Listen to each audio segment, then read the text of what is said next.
Şimdi başlık parası siz mi evleneceksiniz? Ha, ben evleneceğim. İlk evliliğiniz mi? Ya bir tane evlendim. Ha, dedim ikinciye gözüm koymuşum bakayım olayım mı? Çocuk var mı? Çocuk 10 tane var ya. Başlık parası vallahi şimdi kalite vardır ya. Nasıl yani? Esmerin fiyatı ayrı, kırmızının fiyatı ayrı, beyazın fiyatı ayrı. 30'dan tut 100'e kadar çıkar. Tezkereyi aldığı zaman o esmerdir. Bu sefer bakayım beyazı dana yakara. Sarışın falan mı olacak? Sarışın böyle gözleri mavi. Kaç para vereceksiniz başlık parası? 100 milyara gözüm koymuşum. Ödeyeceğim 100 milyar. 100 milyar. He. Kaç yaşında evleneceğiniz? Ben 45 yaşındayım. Tövbe 47. 47 yaşındasınız. Evleneceğiniz bayan kaç yaşında?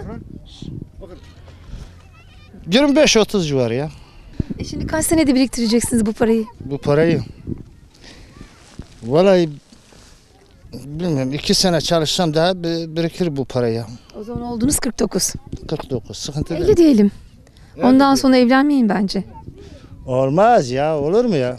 Çavuş oldum. Bir evleneyim hele bakayım ya.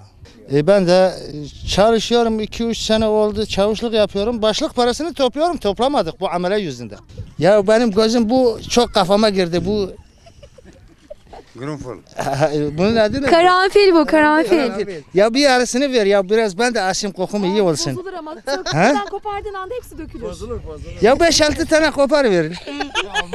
Burada gerçekten çok fazla işçi var ama bu işçilerin de sorumluluğunu alan çavuşlar var. Birden fazla çavuş var. Yanımızda da bir çavuş var.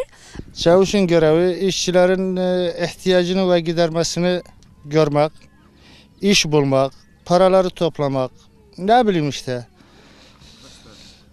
Zahiresi bittiği zaman zahire getirir, yağ getirir, çay getirir. Velhasıl ne bileyim çavuşun görevi çoktur. İşçilere işi buluyorsunuz. Evet.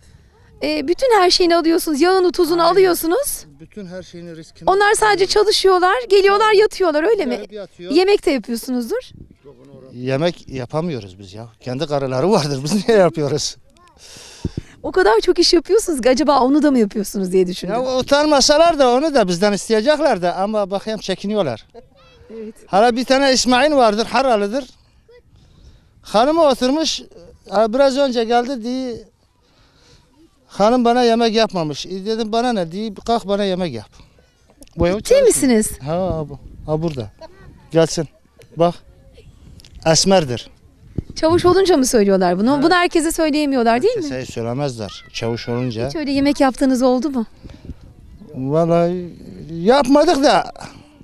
Ama en kısa zamanda onu da bizden isteyecekler. İsteyecekler. He. Şimdi hastalandılar hemen arıyorlar çavuşu. Ha, çavuş param yoktur. Para ver. Arabam yoktur. Gel beni götür. Hastahaneye götür. Ne bileyim işte. Öyle işte. Yani çavuş olmak zor. Biz bu işi anladık. Çavuş olmak çok zordur. Yani ben asla çavuş falan olmam böyle bir yerde. Sen çavuş olsan batarsın olay. Hayatta olama. Neden? Neden zor gelir bana? Ya bir ağanın yanında çalıştığı zaman ağa top attı, para vermedi. Sen o parayı ödemek zorundasın ameleye.